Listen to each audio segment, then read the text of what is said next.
Hello everyone, so welcome back to my channel. और इस video में हम जो भी मैंने आपको इम्पॉर्टेंट क्वेश्चंस बताए थे law relating to women and children के, जिसका एग्ज़ाम है हमारा, और इसके इम्पॉर्टेंट क्वेश्चन मैंने कंबाइन बनाए थे, उसका आंसर्स लेके डिटेल वीडियो बना रही हूँ। अगर आप वीडियो ही देख के पूरा समझ लोगे तो पूरा प्रिपरेशन आपका इस वीडियो से ही हो जाएगा ऑलमोस्ट। तो हम स्टार्ट करते हैं। हमारा पहला क्वेश्चन था व्हाट इज़ चाइल्ड लेबर। तो इसका आंसर आप देखो, और अगर आपको लिखना हो तो आप वीडियो पॉज करके लिख सकते हो। तो मैं आपको बताती हूँ law relating to women and child. Answer number 1, तो चाइल्ड लेबर क्या होता है basically? According to child labour prohibition and regulation act, तो child labour prohibition and regulation act, जिसको CLPR एक्ट भी कहते हैं, a child is defined as. So सबसे पहले हम बताएंगे कि चाइल्ड क्या है। And a child is defined as any person below the age of 14 and CLPR act prohibits employment of a child in any employment including as a domestic help. The child between the age of 14 and 18 years are defined as the adolescent. According to CLPR Act 1986, CLPR क्या है? Child Labor Prohibition and Regulation Act. Section 14,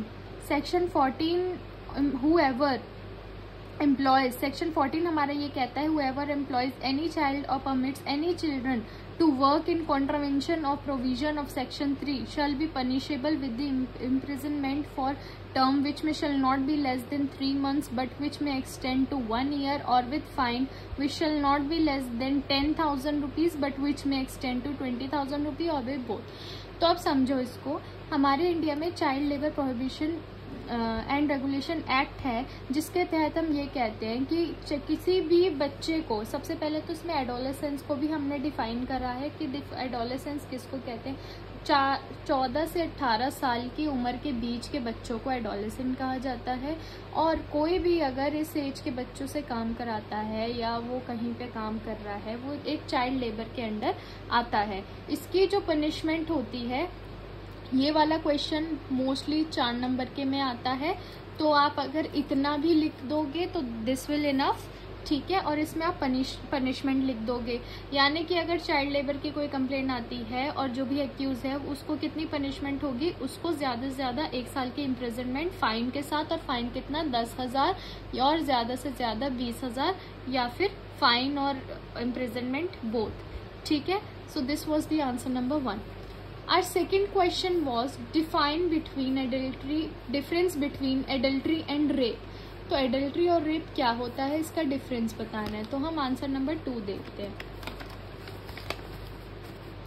difference between adultery and rape.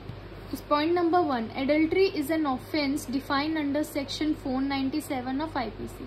मैं आपको एक चीज़ और clear कर दूं, इन answers में कुछ आंसर मैं आपको लिख के यहाँ पे रिप्रेजेंट कर रही हूँ, और कुछ आंसर्स हैं यहाँ पर जो कि मैं आपको समझाऊंगी, विच इज़ वेरी इजी, तो आप उसको वैसे ही समझ जाओगे। सो वीडियो को एंड तक देखना, आपको सब समझ में आ जाएगा। एंड इसके बाद मैं बैंकिंग लॉ के क्वेश्चंस, इंपॉर्टेंट क्वेश्चंस भी सारे अपलोड कर दूंगी, सो यू कैन सी जो भी इंपॉर्टेंट क्वेश्चंस हैं आप वीडियो के थ्रू देख लेना। That was enough. Exams point of view से अगर आप एक वीडियो देखकर ये ही चले जाओगे, this will be enough. So let's come to the topic again, difference between adultery and rape. अच्छा, एडल्ट्री और रेप होता क्या है, पहले मैं आपको ऐसे ही समझा देती हूँ।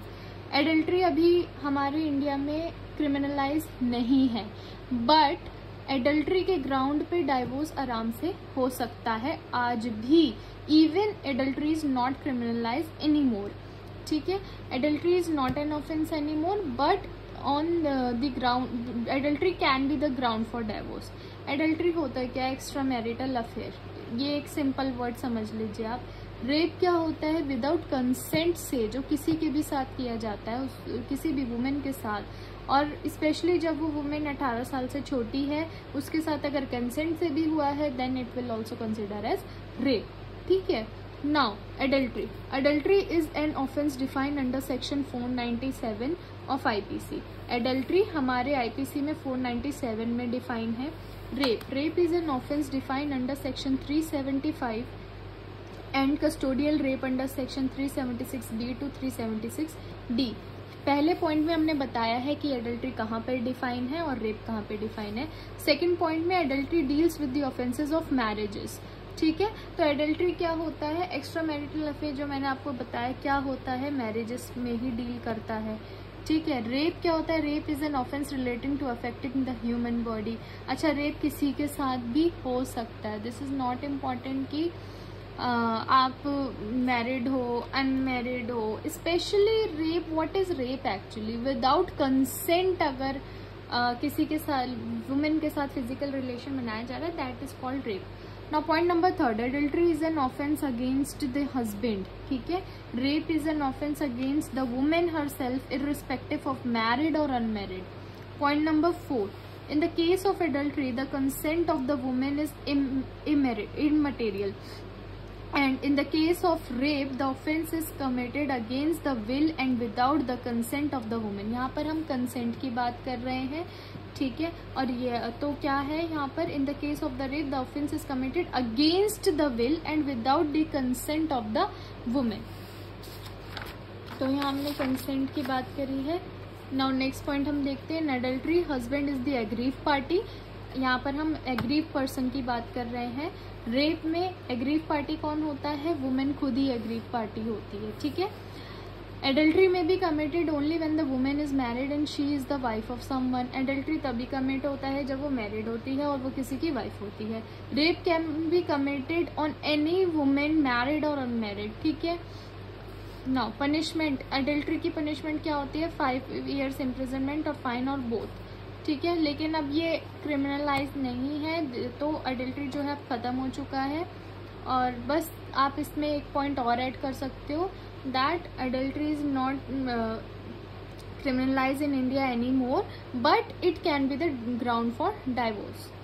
Rape is a serious offense and extend up to life imprisonment or 10 years. ठीक है, रेप का पनिशमेंट क्या रहेगा, rape is the serious offence and extend up to life imprisonment और 10 years.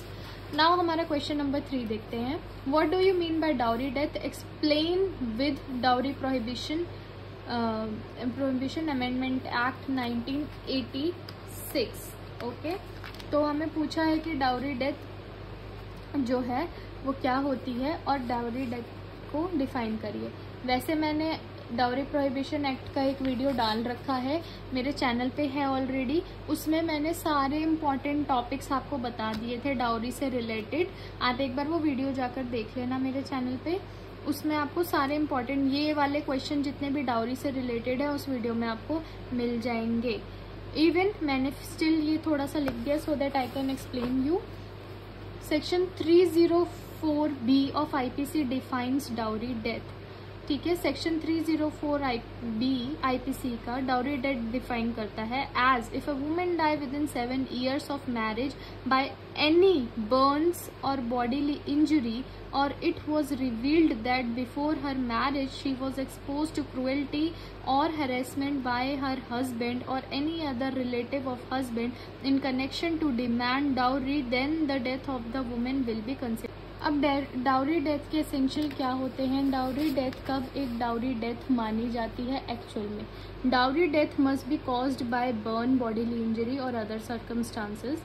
Death must occur within the 7 years of marriage. शादी के 7 साल के अंदर तक अगर किसी की मृत्यु हो जाती है दहेज की वजह से तो वो डाउरी डेथ भी माना जाएगा। द क्रुएल्टी और harassment of her husband should connected to the demand for dowry. ठीक है, द क्रुएल्टी और हैरेसमेंट जो है वो डाउरी के से कनेक्ट होना चाहिए। कहने का मतलब ये है, अगर किसी महिला के साथ क्रुएल्टी करी जा रही है, उसको बार बार मेंटली टॉर्चर करा गया है जस्ट बिकॉज डाउरी के चक्कर में, तो भी that comes under dowry death. और इसकी पनिशमेंट क्या होती है, the punishment of dowry death is minimum sentence of imprisonment of 7 years और maximum sentence of life. Video ज़्यादा बड़ी होने की वजह से मैं ये वीडियो यहीं पर ही एंड कर रही हूँ एज अ पार्ट 1। पार्ट 2 में I will go ahead with another answers of the questions, और जिस भी टॉपिक्स रिलेवेंट हैं उसके अदर वीडियोस भी आपको देखने को मिल जाएंगे। So for further videos like this and for other subjects के इंपॉर्टेंट क्वेश्चंस के लिए सब्सक्राइब कर लेना एंड बेल नोटिफिकेशन दबा देना, so that you can always get notified when I upload the video. Thank you very much.